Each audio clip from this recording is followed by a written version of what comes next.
Welcome back to the deep dive. Today, we're diving into some really critical pharmacology territory. We're taking expert nursing texts and boiling them down to the absolute essentials on endocrine drugs. Yeah, that's the plan. We're focusing on two really major systems, hmm the thyroid gland and the pancreas, specifically how we manage diabetes. Right, so we'll be pulling out the mechanisms, those tricky dosing rules, side effects, and maybe most importantly, the key nursing safety points you absolutely need to know. Exactly, because when you're dealing with hormones, you're adjusting the body's core regulators. Precision is everything. Okay, let's kick things off with the thyroid, the body's sort of thermostat and metabolic engine, right? That's a great analogy. The thyroid gland pumps out thyroxine, which is T4, and triiodothyronine, T3. These hormones, they basically set your basal metabolic rate, manage how you process fats and carbs, and even control body temperature. And the whole process needs iodine. It does, just a tiny bit, about 1 milligram a week from your diet. This iodide gets coupled with an amino acid, tyrosine, and the pituitary gland sends out thyroid-stimulating hormone, TSH, to sort of get that process started. It's interesting that T3 is way more potent, like 4 times stronger, Yeah. but we have much more T4 circulating. Yeah, the body maintains that specific balance. T4 acts almost like a reservoir that can be converted to the more active T3 when knitted. So what happens when that system goes wrong? Let's start with hypothyroidism. Okay, so hypothyroidism means the gland isn't producing enough T3 and T4. The most common form is primary hypothyroidism. The problem's right in the thyroid gland itself. And the symptoms are like everything's slowing down, feeling cold, gaining weight, fatigue, brittle hair and nails. Precisely. In adults, severe long-term hypothyroidism leads to a condition called myxedema. It's a real systemic slowdown. And the flip side, hyperthyroidism. That's when you've got way too much T3 and T4. Often caused by Graves' disease, which is an autoimmune issue. Symptoms are the exact opposite: feeling hot, anxious, trouble sleeping, heart palpitations, diarrhea, increased appetite, but often losing weight. And that can escalate badly, right, to thyroid storm. Yes, thyroid storm is a life-threatening emergency, usually triggered by something like major stress or an infection in someone who already has hyperthyroidism. It's like the body goes into extreme overdrive. Okay, so treating the low side hypothyroidism, the main drug is levothyroxine. Why is that the preferred one? Levothyroxine is synthetic T4. It's preferred because it's chemically pure, just 100% T4. This makes its effects really predictable and easier to monitor with blood tests. How does it work? Just replaces the missing hormone. Essentially, yes. It mimics the natural T4, so it boosts metabolic rate, increases oxygen use, and this is really important. It stimulates the heart by increasing the number of beta-adrenergic receptors on the heart muscle. Ah, so that's where the risk comes in if the dose is too high. The cardiac effects. Exactly. The most significant adverse effect of too much levothyroxine is cardiac dysrhythmia. That increased sensitivity to adrenaline and noradrenaline, the catecholamines, can really destabilize the heart rhythm. And this leads us to that critical dosing safety alert, the microgram versus milligram issue. This is huge. Levothyroxine is dosed in micrograms mcg. You really need to question any dose ordered over 200 milligrams. A very common and potentially fatal error is writing mg for milligrams instead of mcg. That's a 1,000-fold overdose just from misreading 2 letters. 1,000 times the intended dose. It's a massive safety focus in nursing. You have to be vigilant about that unit. Beyond the dose itself, the timing of administration is also super specific. Why is that? Absorption is key. To get consistent absorption, levothyroxine must be taken first thing in the morning on a completely empty stomach. Wait at least 30 to 60 minutes before eating or drinking anything besides water. And taking it later can cause issues. Yeah, taking it later in the day can definitely interfere with sleep because of that metabolic boost it provides. Consistency is really the name of the game. Same time, empty stomach, every day. Okay, now let's switch gears to hyperthyroidism treatment. The antithyroid drugs like PTU and methimazole, how do they work? These drugs basically interfere with the production of thyroid hormones. They inhibit the enzyme that incorporates iodine into tyrosine, so T3 and T4 just don't get made properly. You mentioned PTU has an extra trick. Right. Propylfurazole, or PTU, also blocks the conversion of T4 into the more potent T3 in the peripheral tissues. Methimazole doesn't do that second part. What are the big safety concerns with these antithyroid drugs? The major worries are liver toxicity and bone marrow toxicity. Specifically, they can cause agranulocytosis, which is a dangerous drop in white blood cells, or leukopenia, a general decrease. So patients need specific instructions. Absolutely. You have to teach them to report any signs of infection immediately. Fever, sore throat, unusual fatigue or bleeding. That could signal bone marrow suppression. And another key point, they need to avoid foods high in iodine. Like shellfish and iodized salt, because that would counteract the drug. Exactly. The drug works by blocking iodine use, so flooding the system with iodine makes the drug less effective. Wow. So with thyroid meds, it's all about precision dose, timing, monitoring for specific toxicities. Let's see how this level of detail applies to our second big area, the pancreas and diabetes management. Okay, the pancreas. Its main job in glucose control involves the islets of Langerhans. You've got alpha cells making glucagon, which raises blood sugar, and beta cells making insulin, which lowers it. Keeping things in that sweet spot, ideally 70 to 100 milli-GDL fasting. Right. Insulin basically unlocks the door for glucose to get into cells for energy, or it helps store glucose as glycogen in the liver and muscles, or as fat. Let's talk about the types of diabetes. Type 1 is pretty clear-cut, isn't it? Yeah, type 1 diabetes is an autoimmune disease where the body destroys its own beta cells, so there's an absolute lack of insulin. These patients need exogenous insulin to survive. They're also prone to diabetic ketoacidosis, or DKA. DKO, that's the ketones and acidosis from breaking down fat because there's no insulin to use glucose. Correct. Now, type 2 diabetes is much more common, like 90% of cases. It usually involves insulin resistance. The cells don't respond properly to insulin, and often the pancreas just can't produce enough insulin to keep up. And it's strongly linked to obesity and metabolic syndrome. Can type 2 patients get DKA too? I thought that was more type 1. That's a really good point. While type 2 is more classically associated with HHS, hyperosmolar hyperglycemic syndrome, which is severe dehydration and very high blood sugar without the acidosis under conditions of extreme stress, like a bad infection, type 2 patients can develop DKA because their relative insulin efficiency becomes absolute. Okay, got it. So the goals for managing diabetes, according to the ADA, are a fasting glucose between 80 and 130 and that hemoglobin A1C. Yeah, the A1C gives you about a 3-month average of blood sugar control.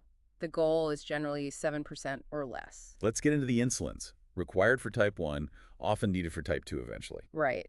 We use human recombinant insulins now. They're classified mostly by how quickly they start working and how long they last. So you have rapid-acting insulins like Lispro and Aspart. Onset in about 15 minutes. Yep, super fast, which means critically you have to give it within 15 minutes of the patient starting their meal. Not 30 minutes before, not an hour after, right around mealtime to cover the glucose spike from food. Okay. Then there's short-acting, which is regular insulin. This one has a really unique safety point. This is a must-know fact for any nurse. Regular insulin is the only insulin type that can be given intravenously, IV. Why is that so important? Because in emergencies like DKA, you need precise, rapid control of blood sugar, often with an IV drip. Regular insulin is the formulation stable enough for IV use. Makes sense. What about the longer-acting ones? Next up is intermediate-acting, NPH insulin.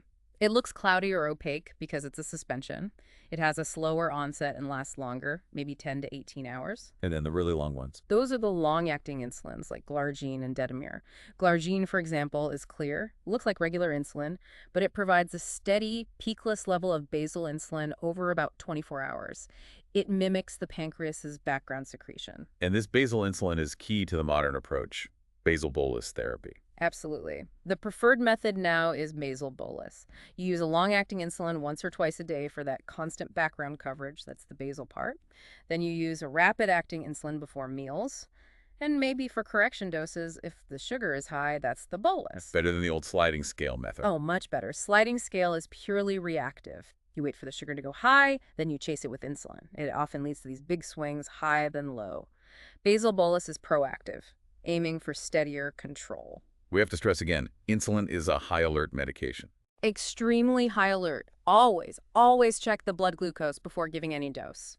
And double check the dose, the type of insulin, everything. And the mixing rule, if you have to mix types. Crucial. If you're mixing, say, regular and NPH in the same syringe, you always drop the clear insulin, the regular or rapid-acting first.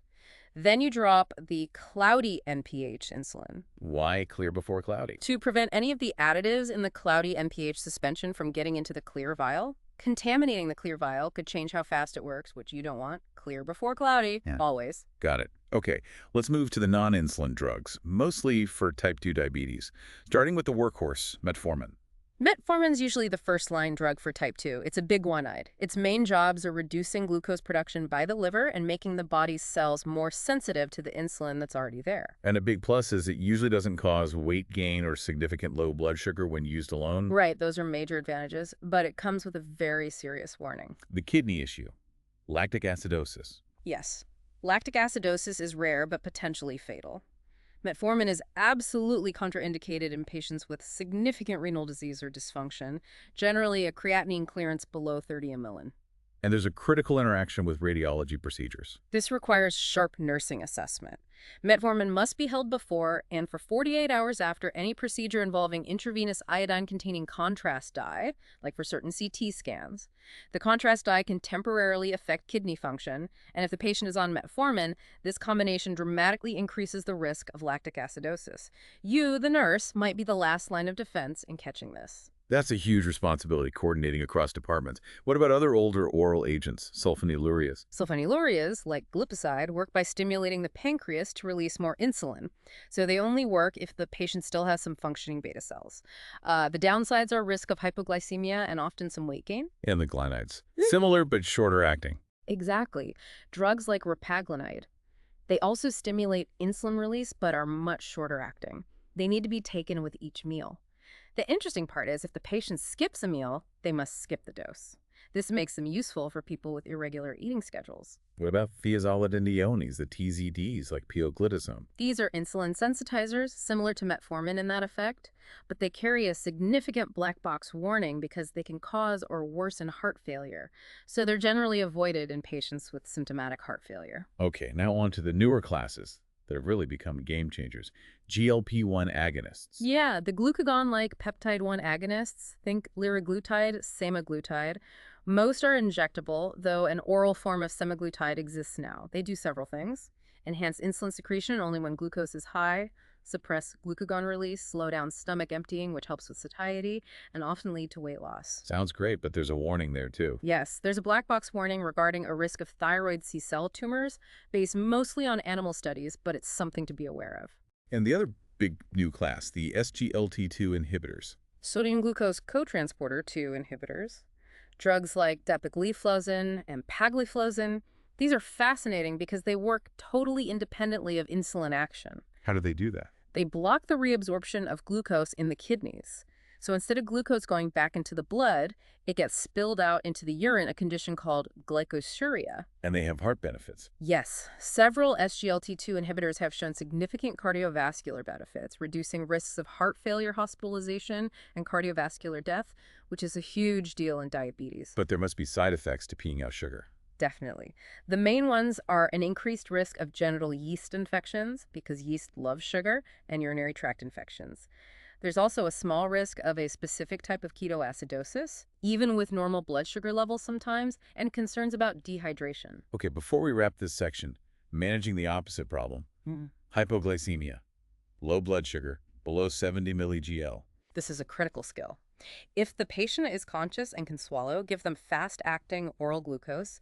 15 grams is the standard rule. That could be glucose tablets, gel, juice, regular soda. And if they're unconscious? Then it's an emergency. You can't give oral glucose. The treatment is either IV dextrose, usually D50W, which is 50% dextrose in water, or if IV access isn't available, a subcutaneous or intramuscular injection of glucagon. Glucagon tells the liver to release stored glucose. Is there any situation where juice wouldn't work for someone who is conscious? Yes, one specific case. If the hypoglycemia is caused by a class of drugs called alpha-glucosidase inhibitors, like a carbose, these drugs block the breakdown of complex carbs in the gut. So giving juice or sugar won't work quickly because it needs to be broken down first. For these patients, you must use oral glucose tablets or gel or IV glucose if needed. Simple glucose only. That's a very specific but vital point. Yeah. Okay, let's try to tie this all together. We've covered thyroid hormones and diabetes management, two massive areas. And the common thread seems to be incredible precision. Timing matters immensely. Leave off thyroxine before breakfast, rapid insulin with the meal.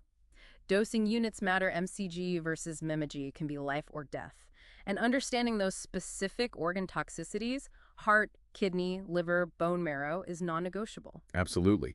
Knowing the drug is one thing, but knowing to hold metformin before contrast, knowing only regular insulin goes IV, knowing to check blood sugar before every insulin dose, that's the critical application. It really is. These aren't just facts to memorize. They are actions that directly impact patient safety every single day.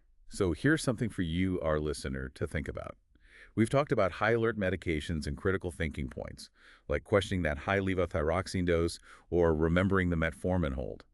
How does integrating that level of critical thought and, frankly, courage to question orders elevate nursing practice from just following procedures to delivering truly professional, safe care? It's really the difference between being a task doer and being a clinical decision maker, safeguarding the patient. A powerful thought indeed. Thank you so much for joining us on this deep dive into endocrine pharmacology. We hope this helps clarify some complex topics. We look forward to diving into more with you next time.